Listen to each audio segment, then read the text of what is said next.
Cool. Yeah. Okay. All right. So the session is being recorded right now. My name is Kevin, and I am here with Barbara. Together, we both like to welcome you all to our latest Novedge webinar series episode. We have with us today VRay Master Trainer Vassil, who will be demonstrating advanced VRay 2.0 techniques for Rhino 4 and 5. Inspired by its community of users, VRay 2.0 for Rhino 4 and 5 aims to promote creativity and artist-friendly workflows for Rhino users through the introduction of intuitive and simplified rendering processes and controls. Today's webinar will guide you through the complete set of new features for version 2.0, among which includes 30 times faster VRay ray tracing with GPU support, new material libraries, the enhanced VRay Light Dome, new support with HDR Light Studio lighting and studio presets, along with wrapper materials. For those of you who don't know who our presenter is, our presenter Vassil is a Chaos Group VRay Master Trainer with experience in the field of 3D modeling, texturing, and rendering. He joined the Chaos Group 3D team in 2012 and since then has become one of the company's main presenters and VRay trainers. Vassil possesses extensive knowledge with VRay for 3ds Max, VRay for Maya, and VRay for Rhino. Wow. So today's presentation is about 40 minutes long, and afterwards we'll have a brief Q&A where Vassil will answer your questions live. And I do want to mention that Corey and Fernando from Chaos Group is working behind the scenes as panelists, so submit your questions to us at any time in the chat window below. But before we get going with today's presentation, here's an overview of what we do at Novedge. The Novedge webinar series is brought to you by Novedge.com. As one of the largest online design software stores, we offer a huge assortment of software solutions that cater to virtually every designer's need. To pick up a copy of VRay 2.0 Advanced for Rhino 4 and 5, you're welcome to call and speak with our specialist, Bob Dare. You can reach him by his email address, bob@novedge.com. Barbara, I think you have a few words you would like to add to as well.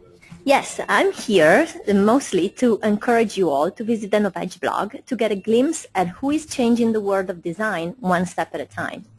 And there you can meet the innovators, the makers, the architects, and the VFX artists who work right on the edge of creativity and technology. There are great interviews, great images, and great stories. Come visit us today at blog.novedge.com. And to catch up with the latest product promos and Novedge webinars, like us on Facebook, another source of endless information. And our page is really popular lately, so come visit us and you won't regret it. Next week, Francois Levy demonstrates Vectorworks Architects 2014 unique features with a case study for a small residential remodel, only 1,000 square feet. This presentation gives you a general overview of the project and application process, followed by a tutorial on how to use Vectorworks' powerful stair tool as a springboard for a custom open steel stair. The webinar is free and will last about 1 hour, including the Q&A session. And to sign up, just head over on www.novedge.com webinar. And here back to you, Kevin. Cool. Are you ready to rock and roll? In just a bit. I do want to mention this part, right, though. So if you guys have to leave, any chance at all, miss dinner or something, if you miss something, head on over to vimeo.com/Novedge and youtube.com/Novedge. So today's webinar is being recorded. So if you guys want to recapture the magical moments in this presentation, head on over there today. We'll have it by today's end, so it's definitely going to be up. With that said, Vassil, are you ready? Yes, I'm ready. Cool. All right. So I'm going to switch over to you right about now. So I'll be working behind the scenes. Let's see. Audience members, let me know if you guys can see this at all. Okay. So I guess everyone is seeing my screen now, right? Yep. Yep. Okay. Thank you guys for having this webinar. I'm Vassil from Chaos Group. I'm a 3D artist, and I mainly do presentation along with scene creation. So in a way, I'm a colleague of you guys who uses this software on a daily basis. And I must say, I'm thrilled with this new version because with 2.0, we are really giving you some amazing workflow techniques and ease of use for you guys to focus on the creative part of things rather than on the technical. So without further speaking, I'll just switch to Rhino. and I'm going to open the first scene, which is about the VRay RT. So guys, as you know, the VRay RT is basically the most advanced and sophisticated real-time render engine that an artist can use, and we haven't stopped there because we are adding on top of that. So as you can see, this is actually a CPU rendering.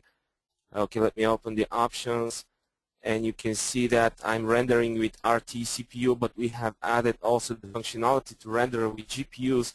So basically, any graphic card that you have at your disposal in your computer, you can utilize to render the RT with it. And as you know, the GPU rendering is quite faster than the CPU rendering. So for those of you with CUDA graphic card, just switch to CUDA, and for those of you with OpenCL graphic card, just switch to OpenCL, and you'll get the RT rendering in no time. So you can see how impressive the speed is. So basically, you just forget about the tweaking. You just focus on the creation, focus on the material changes, light setup. So I can just grab that light and move it around, and that will change my light setup immediately. Okay, so one thing that usually people don't understand is that in Rhino, actually the innovations are even greater than other platforms, because this actual feature that I'm going to show you is non-present in any other platform for VRay. So as you can see, you can render directly in the viewport, and that's in no other platform can be achieved at this moment. So you guys are getting something that is even newer than anywhere else. And I can select objects, for example, and just go there. Okay, first here, and then I'm just going to open the material editor, and I can play around with all the options of the material without any delay. Okay, so let me just switch that back, because I just want to show you that the CUDA rendering is much faster than the CPU rendering. So I'm going to fire again, and you can see that it's amazingly fast. It refreshes much faster than the CPU. And again, if you have multiple graphic cards in your machine, you can utilize them, all of them at once, so you can have an enormous speed up in your actual rendering.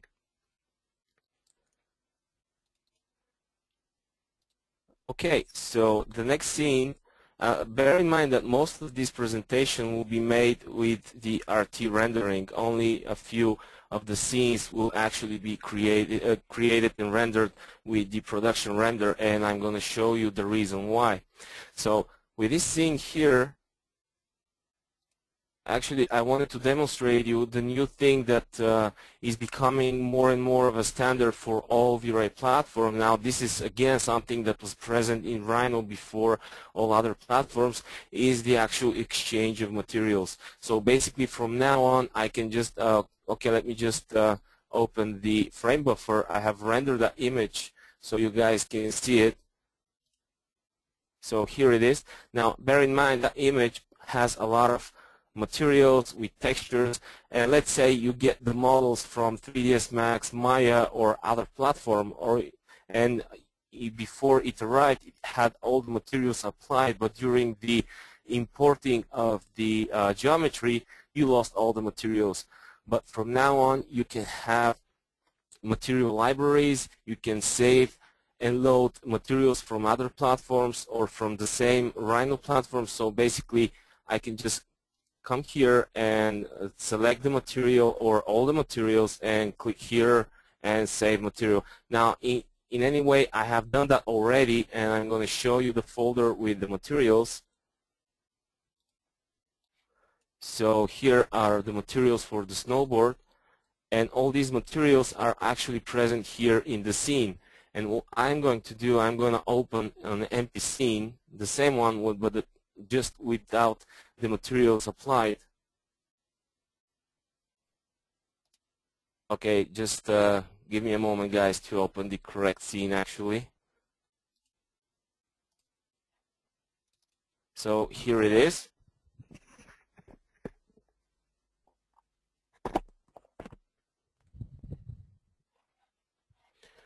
and I'm going to render it again.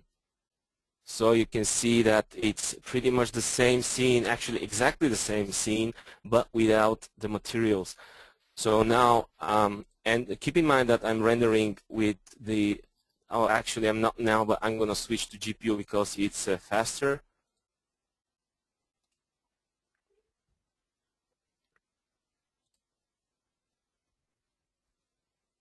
And there we go. So now I'm going to go to the material editor, and you can see that I have kept all the materials but just put all behind them because I wanted to keep the old materials so you can see the difference.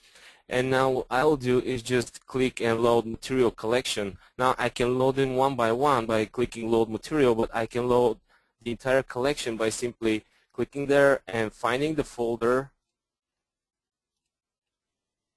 and everything that's inside that folder will be loaded. So now if I select, let's say, this object here, this geometry,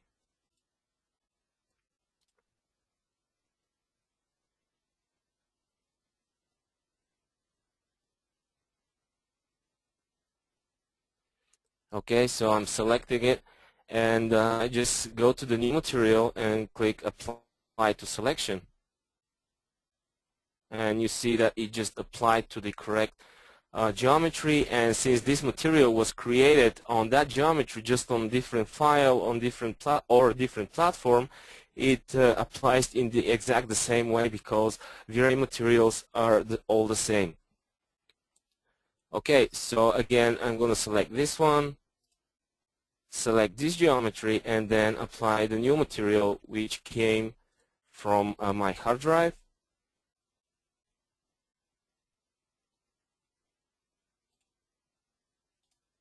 And so I'll just keep on applying the pre-made materials to get the actual result that you saw before with the ready scene.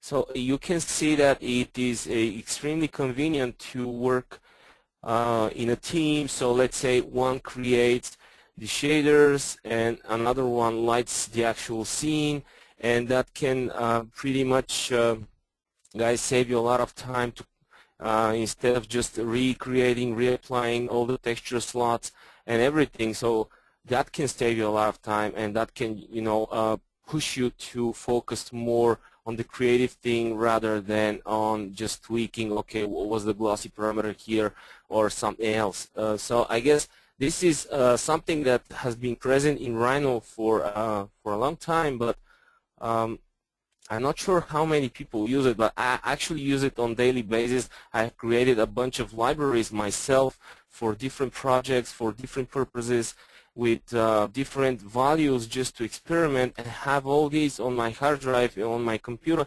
and I don't waste time, you know, okay, so let's create metal, let's create glass, etc., etc. So in that way, you can just skip that part and, okay, you know, okay, for the last project I had all the materials, so why create new ones when you can have them ready? Just all you have to do is just save them on your hard drive next time you work with VRay for Rhino.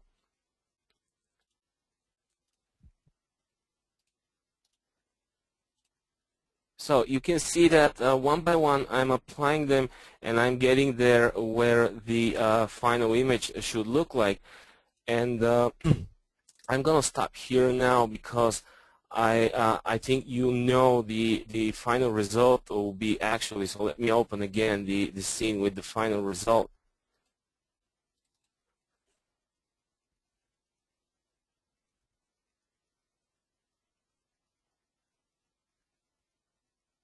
Okay, so again I'm gonna switch to GPU. There we go, and hit render. And you can see that I have a lot of blurry reflections, a lot of glossy materials along with a very strong depth of field, and you can see the amazing speed of the GPU rendering. I mean, it took only a few seconds to show my image, and again, that's only for your convenience to see what you're doing immediately without the need to actually tweak the settings and wait for the render to begin or finish. You just click render and you have your image out of the box, and if I wait like a minute or two, I'll get the perfect image that I can, you know, just save and show to my client, or just say, okay, that's final, the project is done. And the cool thing is that the GPU supports, just as the CPU supports all the camera features, here I deliberately added this depth of field effect, so I can, you know, focus my attention on only this object here. And you can see that the parameters here are pretty easy to understand. I can base my depth of field plays based on override focal distance. I can have subdivisions for the quality of the actual blurriness here on the edges, and of course the strength, like in real-world camera, are determined by the parameters here of the physical camera. So if I go like okay, 5.6, you can see that it got much darker and the actual effect of blurriness is gone. So I can tweak the actual amount of blurriness based on my F number, just like in real-world camera that I can hold in my hand, and that also affects my overall lighting. So I guess, guys, this is a great thing that I hope everyone will enjoy at least as much as I did enjoy. And another thing that we have added also is the presets that you can create. So you can not only create presets of materials, but you can create presets of your settings. So if you have a production settings and you just shift the scene to someone else, and you want not only the materials to be shifted to that person, but you can shift also the settings, and that's also a great thing you can do, is just save the presets. Okay, here is one, the default one. I can save this one, let's say webinar, and I can give that to another guy on his computer, so he can load them and render the image exactly the way I rendered it on mine with the same materials. So I guess these are all things that you can enjoy and work with in teamwork with other people. Alright, so the next thing that I'm really excited to show you guys is the connection between our improved dome light to the HDR Light Studio.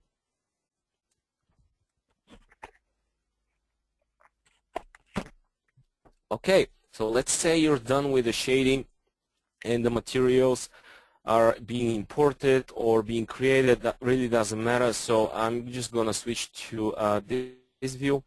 And what I usually do when I start shading is actually I create a VRay infinite plane so I can have a ground, and I just create a dome light. Now, one thing that I'm mentioning all the time, our new and improved dome light, and you can clearly see that from now on our dome light by default is with wireframe. There are no solid colors, so it won't get in your way like sometimes it did. So that's one great thing that you can also see and benefit from. So now I'm going to hit render.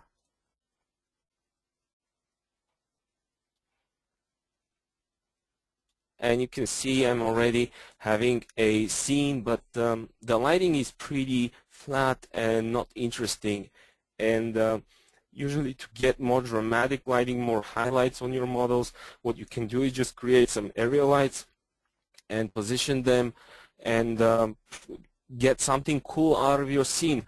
But sometimes that's not very easy to do, not very easy to manage, because you don't have a clear view of where your lights are or what they are lighting exactly at. So there is this great tool called the HDR Light Studio, which is a pretty cool tool to light your scenes, and we have collaborated with their team to add full integration into our dome light. Here are the options, and I'm going to show you how it works. It's extremely easy to use and very much fun. Okay, so the first thing you should do is click here, use dome texture. Just plug a bitmap, but empty one. So click cancel so it stays empty. Just switch to environment spherical and click OK. So from now on, my dome light, when I click show, and it will open the actual window of the HDR Light Studio. Now, okay, let me just hit render, and you'll see that it's actually getting the light from this studio. So there we go. Now you see, because of this gradient, I'm having a very little light in my scene. So okay, let me put these two, and I can navigate in my perspective. And one thing that you can do is just raise the intensity of the background, and you can see it affects immediately the RT. So you see a very huge connection between these different features and platforms. So we have on one hand the RT and the dome light, which collaborate seamlessly, and then we have added the functionality of the HDR Light Studio to implement with them, and you have this full workflow, full package to just create, just shade and light your scenes the way you want, the way you feel like they should be or your client has demanded. So okay, what we can do now to make them more interesting, just stop the background and I can start creating some light. So for example, I can have that light there, and I can lower the intensity, change its size. I can also change the fall-off type so it becomes softer. And there we go, that's one light. You can just click somewhere and it will position there. So I just leave it here for now. Okay, I can create another one, of course, and just put it here. And based on this projection of my dome light, I can position my lights there, and it's like painting light in your HDRI dome light. Okay, so for example, I want this one to be like this and lower the overall intensity. And there we go. Now this light will be here. I can also put one on that side and have these new highlights from coming from behind, or position it here so my overall lighting of the bike frontal one will become more intense. I can also put a color. You can see now, okay, that's too yellowish, maybe less. All right.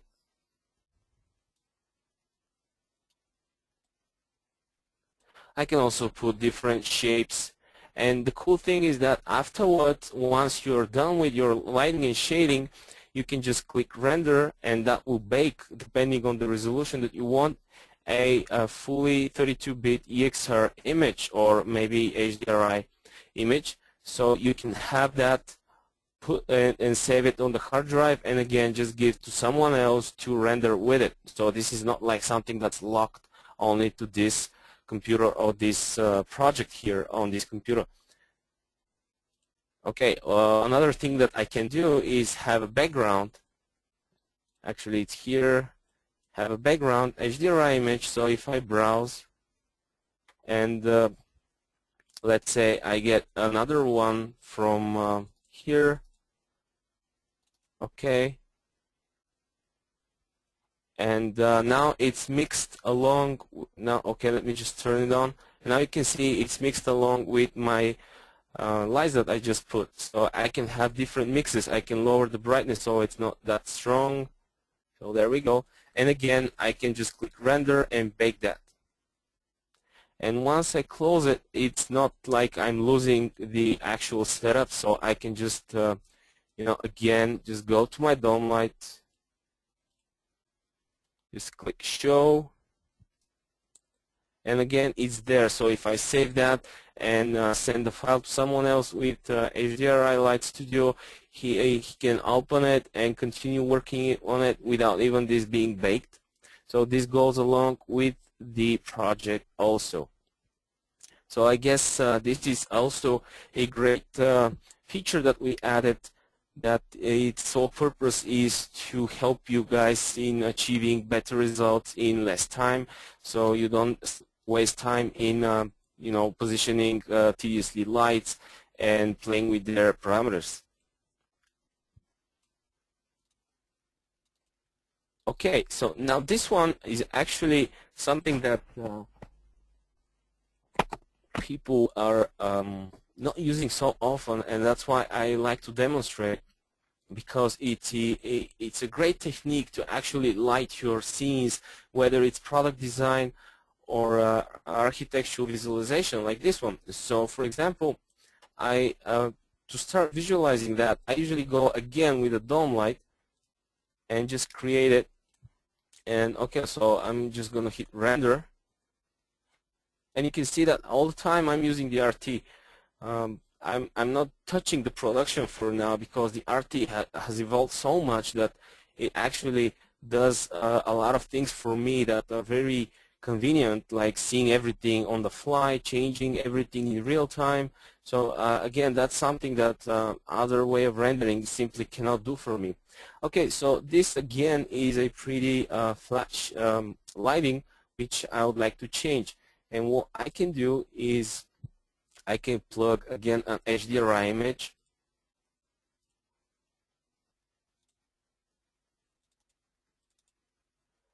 and again the same clouds that you saw before. Switch to environment, spherical,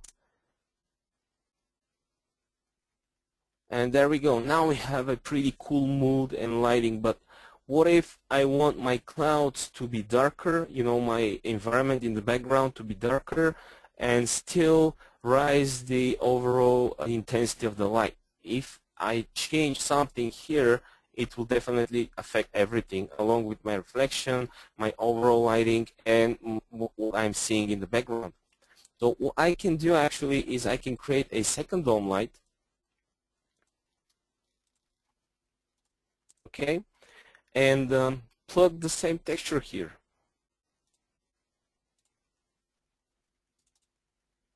And again, switch to spherical, environment.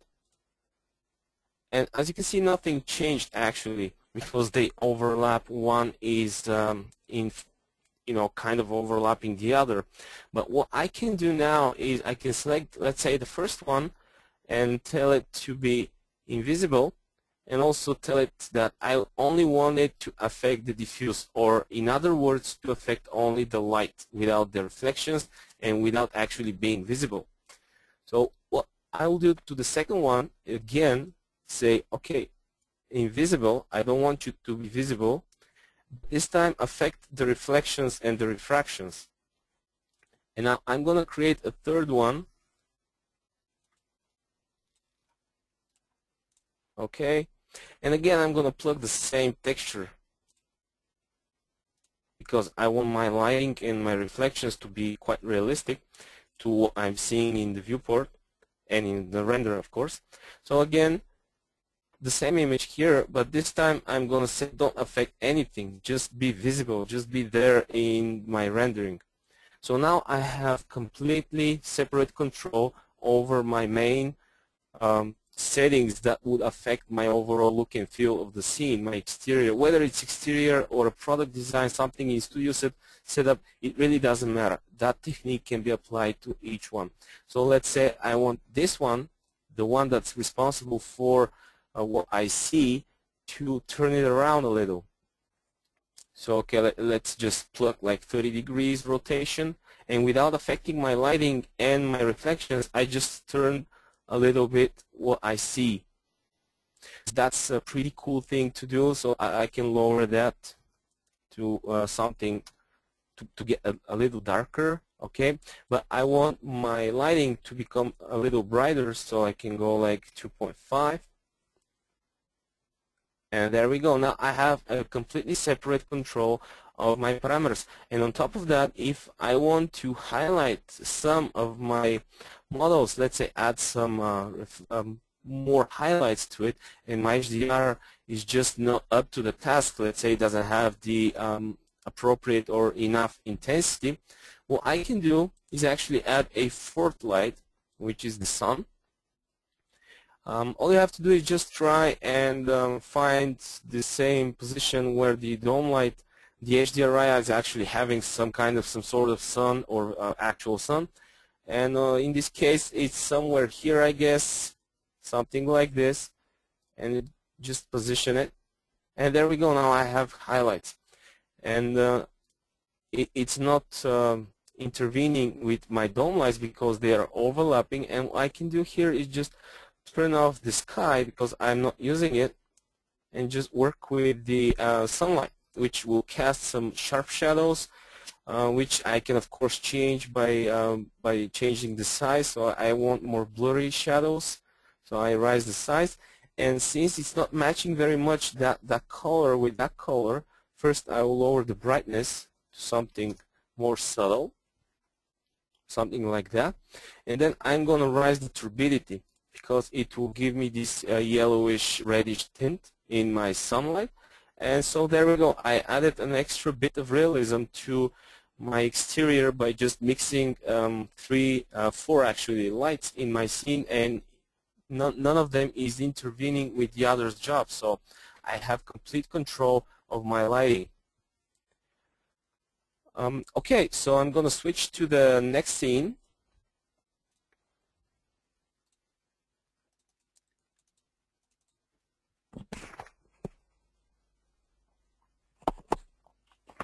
Okay, so this one is actually one of my favorites. I guess you have noticed that I have here this toolbar called the VRay Express, and believe me, this one is a must for everyone because it really saves you a lot of time. Not only that, I showed you how to transfer materials, transfer settings, have these baking HDRs and lighting scenes in no time, but this one is actually an amazing thing. Now here also I have added the dome light. Just plain dome light with white lighting, and you'll see that again it will look a little how to say, flat. Now keep in mind that this model is actually pretty complex one, and it takes a little to translate the geometry, but you see the RT is really up to the task to actually tackle that. So the first thing that I'll actually do is, when I start to build my scenes, we'll start to add materials exactly on a flat lighting, because I want to see how my materials look in a very neutral environment. So you can see here we have a lot of materials. So I'm just going to select the infinite ground and click on the first one, and you can see that these are all predefined materials which have this numeration. So they're basically from a catalog, and you have these colors that match perfectly colors from the real world. So for this particular case, I would like to add something more darker, let's say. So okay, let's see if that one will do the job. And as I have selected the geometry and clicked on the material, it will apply the material immediately on my geometry. Okay, so the next thing that I'll actually change is this here. And here I have glossy car paints. You can see car paints with glossiness and of course some blurriness on them, so you can choose what type of car paints or glossy materials you want. So I'm going to just click this one.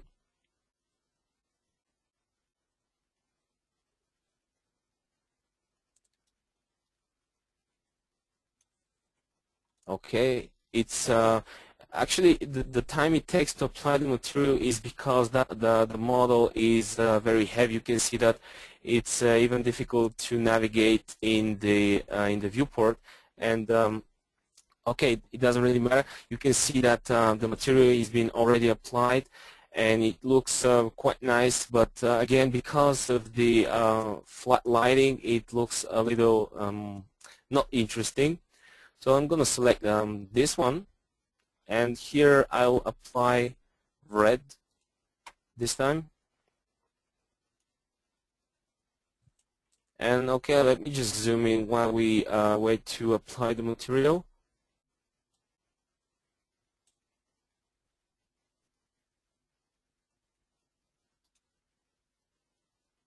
So there we go. And okay, the next one that I will apply material to is this, the big part, the nose of the car. And again, I think black will do very nice.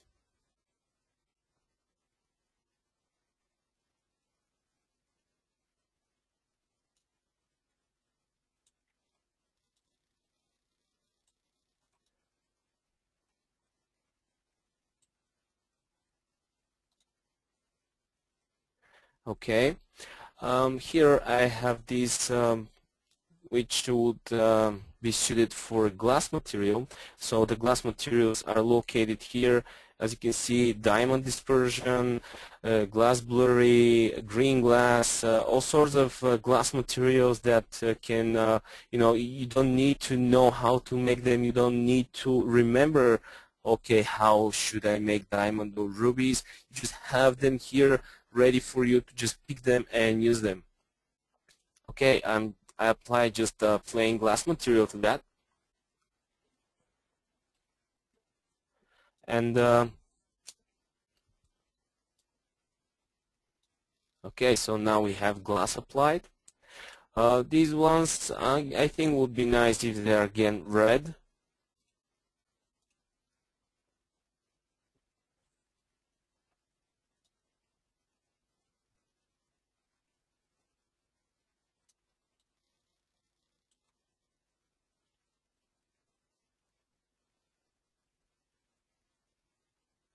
Okay, they are red now. And okay, let me show you. We also have all sorts of materials like the rubber. Okay, let me grab this one. The tire is located here. We have rubber. We have blurry materials like plastics also. So you can see black plastic, plastic glossy olive color, red plastic glossy, or just red plastic, which will be with blurred reflection. So I'm just going to select the black rubber material.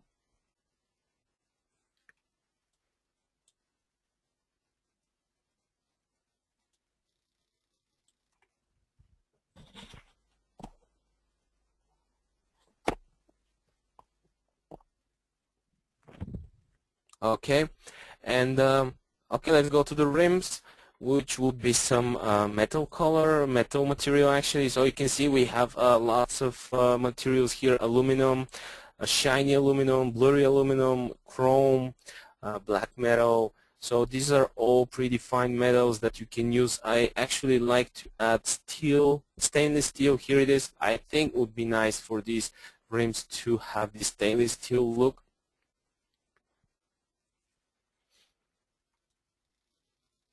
So I'm going to position myself. So the next object that we're going to light is this one, these grills, which I think would be very cool to add some black metal, which I think would look cool.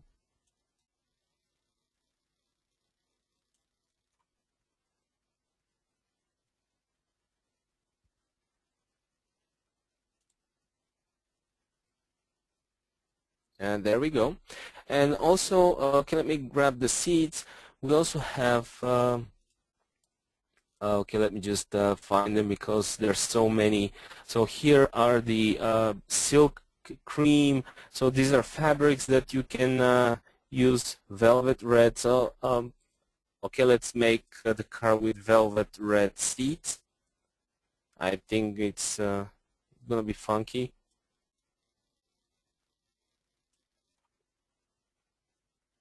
So there we go. We also have fabrics. And okay, I think here let's make this chrome.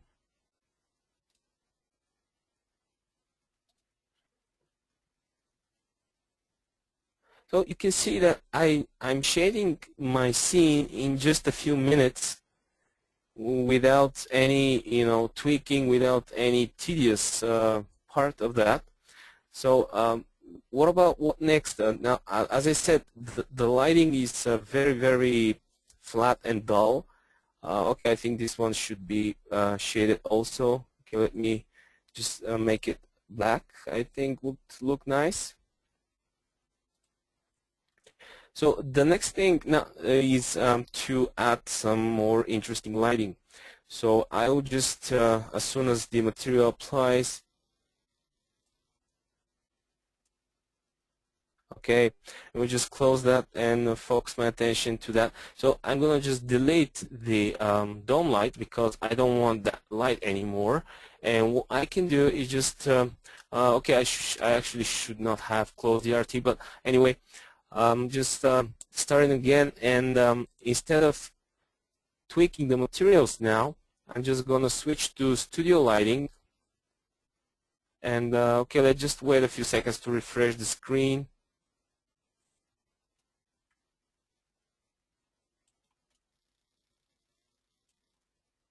Okay, completely dark, which is normal. We have no lighting in our scene, so what I can do is just click on a pre-made light setup, and it's being created. So these are VRay area lights that you can actually manually tweak and change.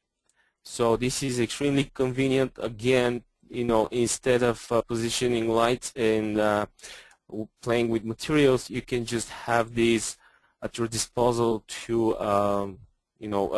light your scenes. Actually, okay guys, I'm not sure why, but let me just restart it anyway.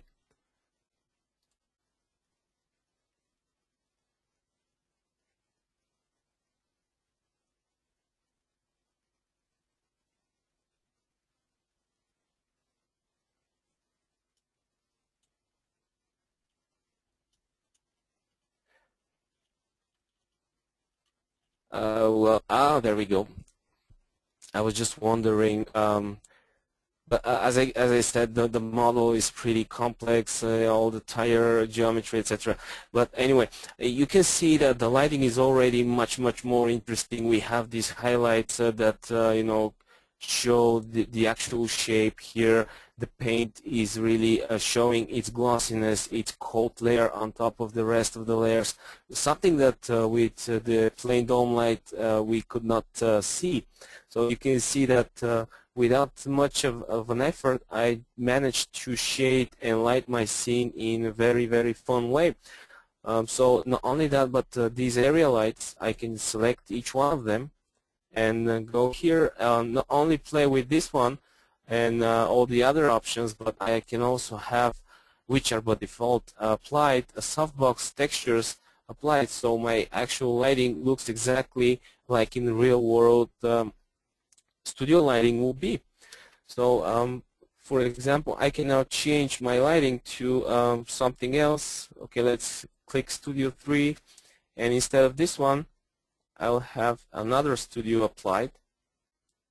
Okay, there we go. Now this one is actually, I'm not sure this one is very suitable for my car, but anyway, you can see the lights are totally different, so the highlights are in different places, and you can have all of these studio setups ready for you just to start using them.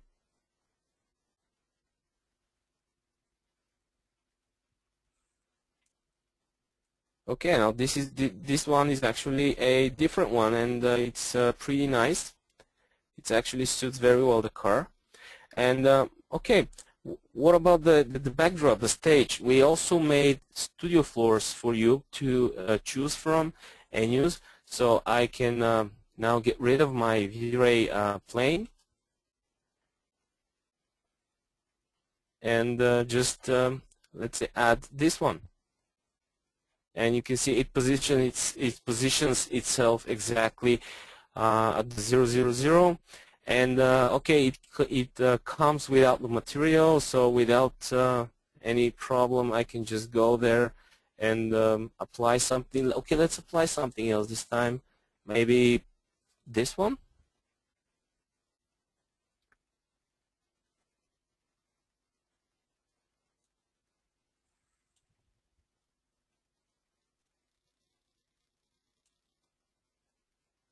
Okay. Well, that greenish thing is not what I meant, but I can always come here and just select the appropriate material. Okay, is it this one? Well, I guess not. Then it should be this one. There we go. And I can always just change the color, because these are actually a normal VRay materials, which you can always tweak to become what you're actually looking for. So okay, let's go with that more neutral, and there we go. We have that lighting and shading like in 5 minutes or so. And okay, so I'll just move on to the next feature.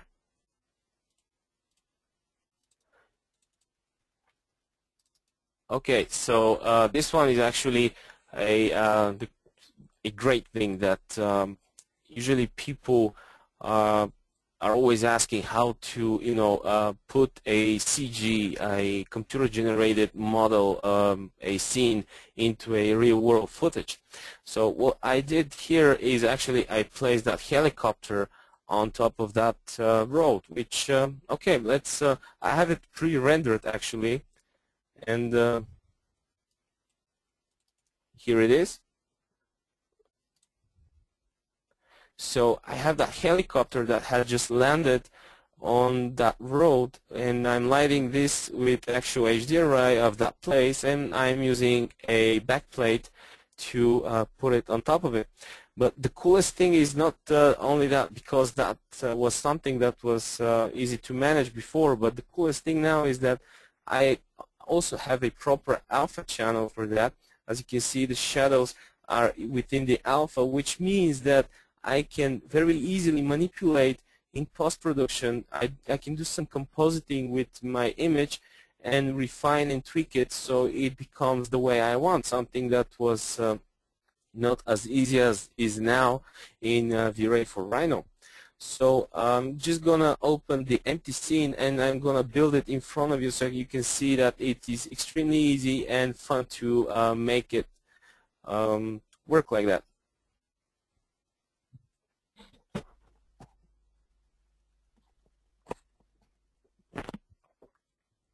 Okay, so let me just hit render. Now I'm going to switch to the production render.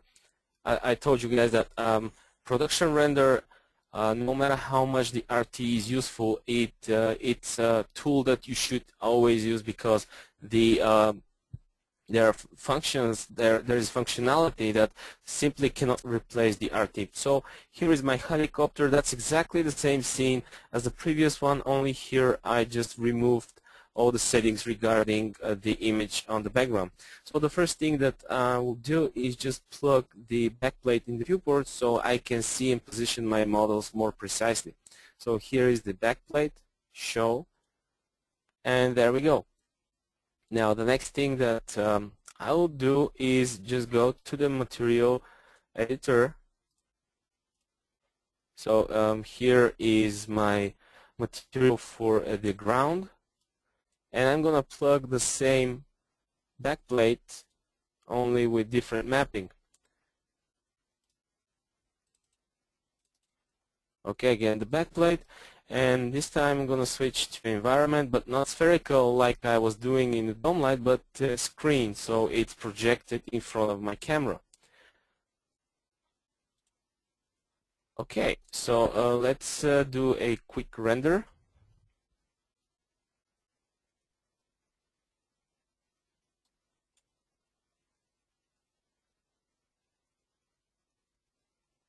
Alright, so now we're getting there.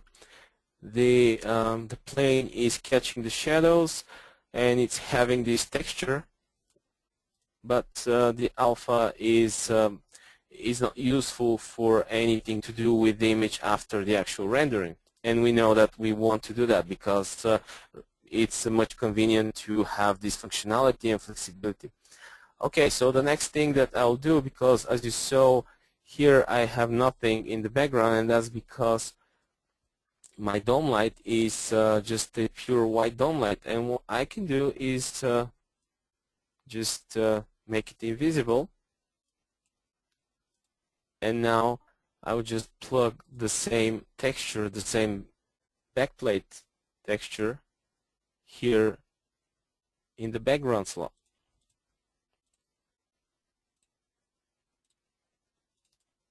And again, I'm gonna switch to environment, screen, and okay, let's render. And now my dome light is invisible, but I have background and I have texture on the floor. Okay, so we're getting closer, but you can see first the lighting is not real. That's because I'm not using HDR image inside my dome light, and still have that line, so I have no blending over the plane and the background. Okay, so I'm going to select again the dome light and just plug this time the HDR image that corresponds to that backplate, which is this one. And here is the preview environment, and this time I'm going to keep it to spherical. And let me just check. Okay, let's render.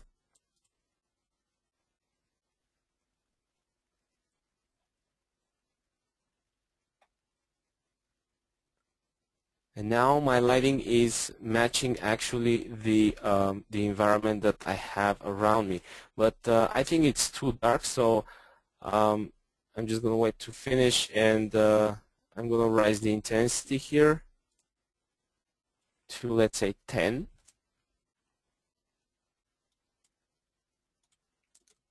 Okay, just to make sure I have selected the proper viewport.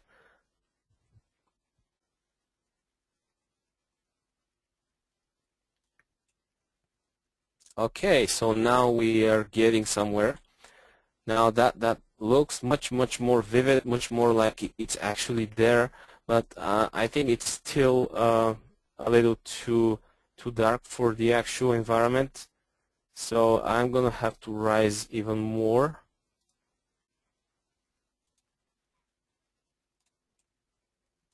All right, so I'm going for 20.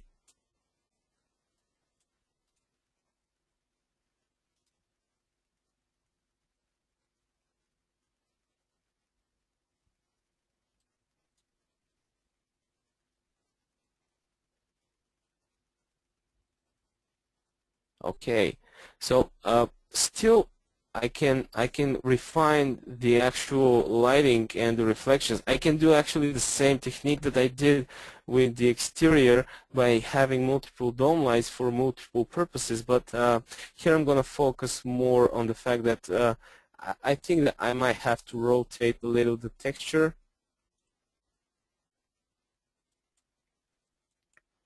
Let's say 90 degrees, and let's see the outcome.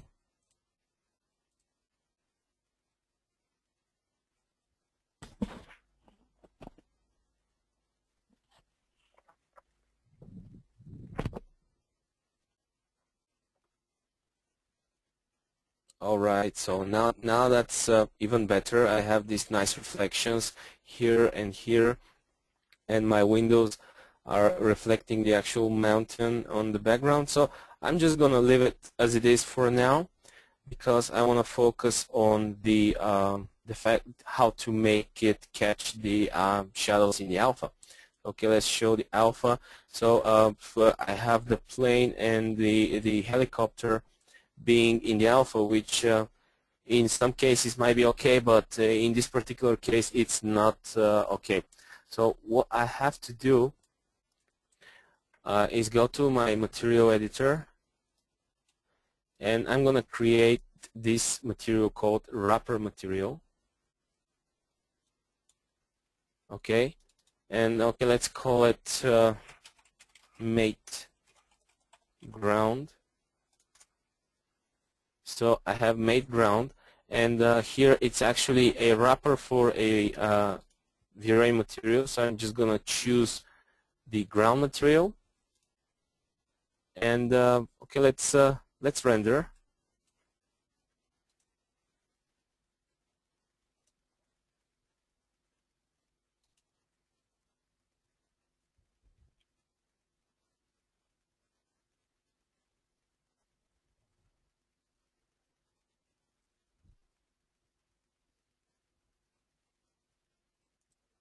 Okay, let's have a look at the alpha.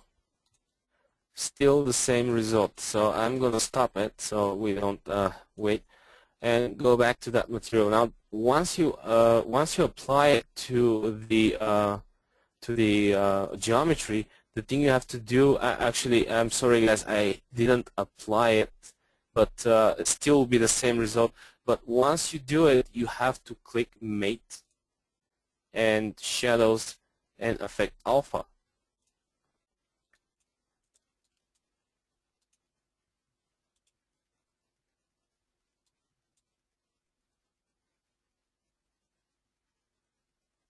Okay, so again, still no difference than before you can see in the alpha, and the reason for that is a very simple control. Now the thing is that I'm going over each step because I want to show you guys that there are a few clicks that are necessary to be made in order for this functionality to be fully working, and actually these few clicks are there because there are so many different situations that you might need different outcomes. So the first thing is 1. So I will go for 0, and okay, let's see what happens.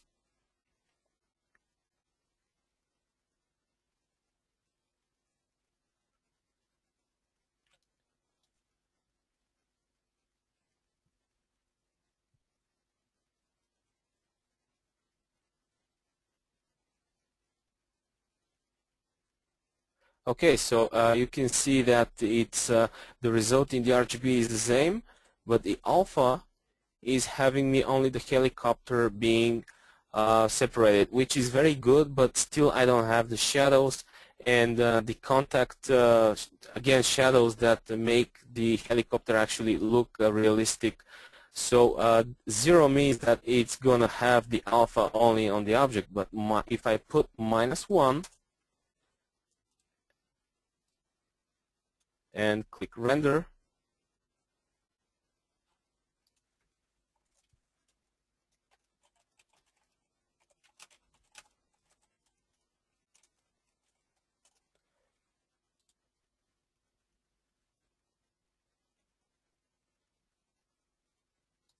okay, and now you see that with -1 value I have catching my shadows on my ground geometry, and they're properly displayed in my alpha.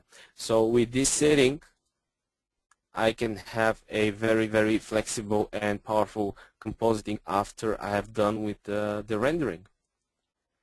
So I guess this is extremely powerful when you need to adjust your renderings after the actual rendering has finished. Okay, so the final one is actually a pretty cool one. It's not the final because it's something minor, but actually it's very cool feature that I really enjoy. So again, it's with the production render, and I'm having this lamp here in a pure studio setup environment. But the interesting thing here is the lens effects that I have added. They're much more improved, much faster and more accurate than before, and I just want to show you just how flexible and easy it is to use them and have these very nice effects applied on the fly during the rendering actually. So they will not slow down your rendering, they will just apply after the actual rendering is done, and they're on top of that interactive to play with once the actual rendering is finished. So actually I'm gonna stop it because they need to be enabled before the actual rendering begins. So I'm going to hit render again.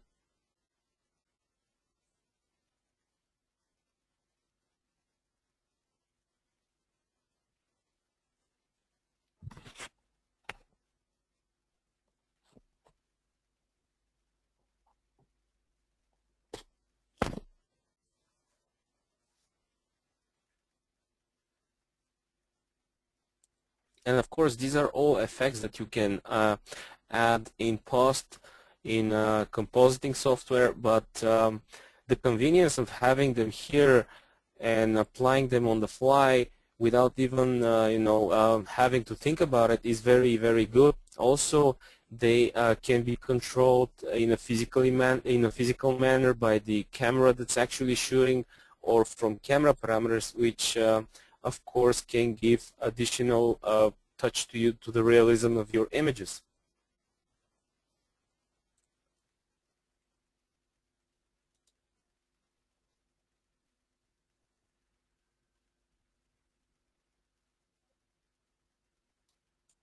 Okay, it's just waiting for the final bucket to end. And as you can see, because I just click on, they are enabled. But with these sliders, you can have different amount of lens effects applied to your image. So I can, this is from image, so basically these are just playing with the sliders, but I can just click from a render camera, which gives me some cool effects that are actually being taken from the camera that's rendering, or I can just switch to from camera parameters, which gives me even more funky result, because I have control here by the F number, let's say 5.6, and it should give me something else, or I can change the blades number also. And okay, so I guess that's it from me, and I hope you enjoyed it at least as much as I did, because showing you guys these great new features is a very big joy for me. So that was right. amazing. That was amazing, Vassil. And I know, because I talked to Vassil before, that most of these renderings were now recycled. He produced them all from scratch for this webinar. So thank you so much. thank you so much. From my side, it was a great experience to do this webinar.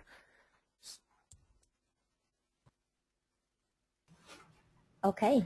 So what I'll do right now is we have a bunch of questions. So we do have Fernando and hello. Yeah. Oh. Yep. Yeah. No, for a moment I lost you. That's why. But okay. Now everything is fine. Gotcha. But yeah, I have a bunch of questions. I'm going to hold off on answering any new ones. So it'll take maybe like 5 minutes to answer what questions that we do have answered. So we have Fernando and Corey as panelists. If you guys are Corey and Fernando, if you guys want to, you guys can unmute yourselves. But I'm just going to quickly go over some of the questions and maybe take 5 minutes to answer. For the attendee, this is a good way. If we don't answer your questions now, please submit them to us. I have a spreadsheet. I'll have a spreadsheet ready, and then I'll forward that to the Chaos Script team, just to make sure that you get your answers. If not now, then later for sure. So let's start from the top. Yeah, so feel free to jump in. Let's see. I have this one from Bogdan. Is the VRay 2.0 for Rhino 5 compatible with VRay for 3ds Max? And I think Fernando answered this one.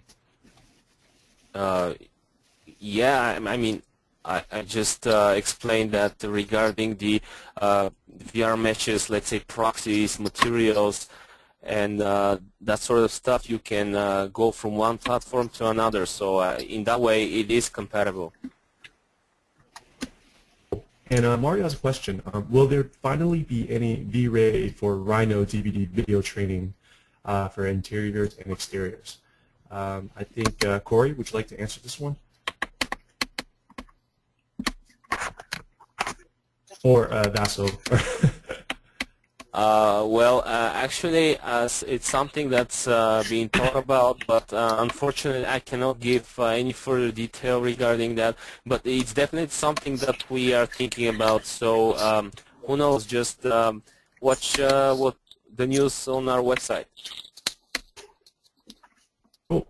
This is from Gregory. Gregory wants to know, let's see, how do you get those rectangles over the perspective viewport?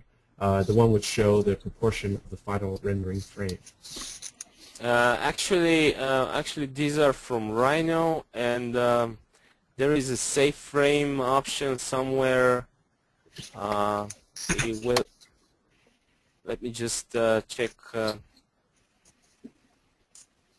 because I added them before, and they're like predefined in my scenes like a template, but I can just give you over the email, you know, how I just apply them, but it's something that's from Rhino. It's not from VRay side. Yeah, Vassil, you can go to the options or type options on the command prompt, and then go to the rendering areas, and under there you're gonna see a safe frame. Yeah, definitely. Yep. Rendering. It's all the first rendering options, all the way to the top. Yep. Yeah, that one. Yeah. Click on the plus. Safe frame. Yeah, safe frames, and you can enable. Yeah, safe exactly. frames. Yeah, exactly. I remember it was something in the options, but I didn't remember exactly where was it. Cool. Okay, so this is another one. This is from Abdul. Thank you, Abdul. What is the difference between standard material and VRay material and the VRay create list? I can't understand the difference. You mean between the standard material and the VRay material? Mm-hmm. Okay, basically they are the same material, but in this one it looks more like what you might encounter in 3ds Max and Maya. So you have all the layers applied here. So you have diffuse, reflection, and refraction, but overall it will give you the same result. So if I add here the appropriate layers, it will become like this one.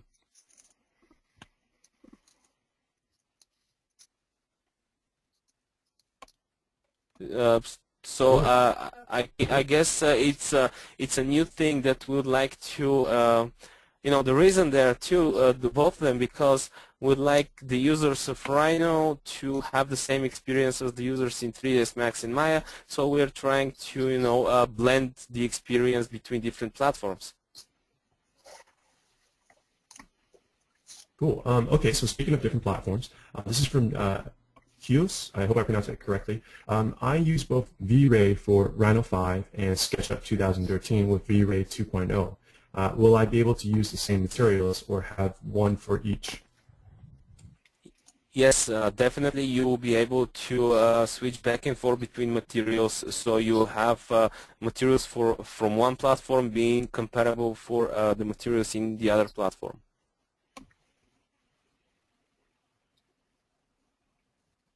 Cool. Okay. And Raymond wants to know, does VRay 2.0 now work with the Rhino 2.0 perspective? Well, actually, if I'm not that much into that, if Fernando can know. The only way to work with the Rhino 2.0 perspective view is using the gas vertical shift option we have. Vassil, if you go to the last options, the last icon that you have in the VRay toolbar, Yep. if you right click there, you can see that we have a this vertical shift options. And this vertical shift is going to recognize the distortion of the camera and place the distortion of the camera on the lens shift in the camera options. And in this way, we could match the 2.0 perspective view.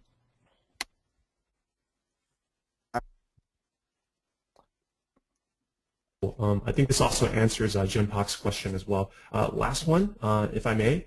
Sally wants to know, where is the reflection filter in new VRay material? Okay, so this is the new material, Actually, there is no reflection filter. All you have to do is just work with this one. So if I want just to lower the or filter the reflection amount, I just go with this coloring here. So basically, this is like a global multiplier between the reflection amount and the reflection filter that is usually here. Those two are now controlled solely by this one, just like in Max and Maya. Cool. All right. So that pretty much sums up the quick Q&A session that we have right now. I do want to remind everybody that if you have questions, feel free to submit them now until the end of the presentation. But to also feel free to contact the Chaos Group team. You can send your questions to me, and then I can work with Vassil and Fernando and Corey to get that answered quickly as possible too as well. So Vassil, if I may, I will take over the presentation duties. Okay. Cool. I'll take over the screen. Bye from me. I'll give you a computer break. Okay. Cool. Let's see. That's me. Cool. All right. Let me know if you guys can see my screen here. I have some parting words I want to give before we sign off on this. But yeah, on behalf of the Novedge team, thank you for attending. Thank you to the Chaos Group team for stepping up. Fernando, Corey, Vassil for coming out, doing the thing from all the way from across the globe. So yes, so if you guys want to pick up a version of the VRay 2.0 Advanced for Rhino 4 and 5, you guys are more than welcome to check out Novedge.com. We are a online design software store. We have a huge assortment of soft solutions that cater to virtually every designer's needs. So if you guys want to check it out, head on over there. Contact our representative, Bob Bayer, if you guys are interested in picking up a version. You can contact him at bob@novedge.com. And yes, so if you guys are looking for tutorials, for videos, all the latest updates and information, there's also a forum as well. If you can't get answers from us, definitely check out chaosgroup.com. I think Fernando and Vassil are in the background, definitely on the forums for sure. So if you guys want more information, more details, head on over to chaosgroup.com. And Barbara, I think you have some final words before we sign off on this. Sure, I want to remind everybody to take a look at our blog. There are great interviews and great stories. This week, for instance, there's a very cool story about an architect who figured a way to recycle urine to fertilize. So very, very interesting. Lots of curiosities. And also follow us on Facebook because you can get information every day just by logging in and, you know, visit your friends and visit us. Thank you so much. Very cool. Cool. Oh, one more thing. Sorry. I want to remind everybody that next week our webinar will be with Francois Levy, who's an architect from Texas, and he will demonstrate Vectorworks Architect 2014 unique feature with a case study for a small residential remodel. And this is a webinar that we scheduled because of your feedback. We asked the Novedge community what they would like to see featured in a webinar, and according to the answers we got, people wanted to hear about a small case study in architecture, so for a small residential project. So here you have it, and we love your feedback, and keep sending it. Thank you so much, everybody. Kevin, do you want to wrap it up? Yeah, absolutely. I do want to mention, because of your feedback, we were able to organize this webinar with Francois Levy for Vectorworks. But if you guys have any requests, like present demonstration requests for Chaos Group's VRay, contact us as well, and we'll try to work something out. In that case, yeah. So today's webinar is being recorded. Head on over. I know that I said this multiple times already, but feel free to check out vimeo.com/Novedge, youtube.com/Novedge. By today's end, the recording should be up. So if you guys want to rewatch this awesome webinar with Vassil doing an awesome job of today's presentation, head on over there. Subscribe to us if you may, if you will. But yeah, follow us on Facebook. We're on Google+. We're on Twitter at Novedge as well. And Corey, Fernando, Vassil, do you guys have any final words before we sign off on today's presentation? Well, I just want to thank everyone for attending this webinar, and again, thank you so much, and that's it from me. Bye. Bye, Vassil. Cool. In that case, cheers. Have a good one. Bye-bye. Bye-bye.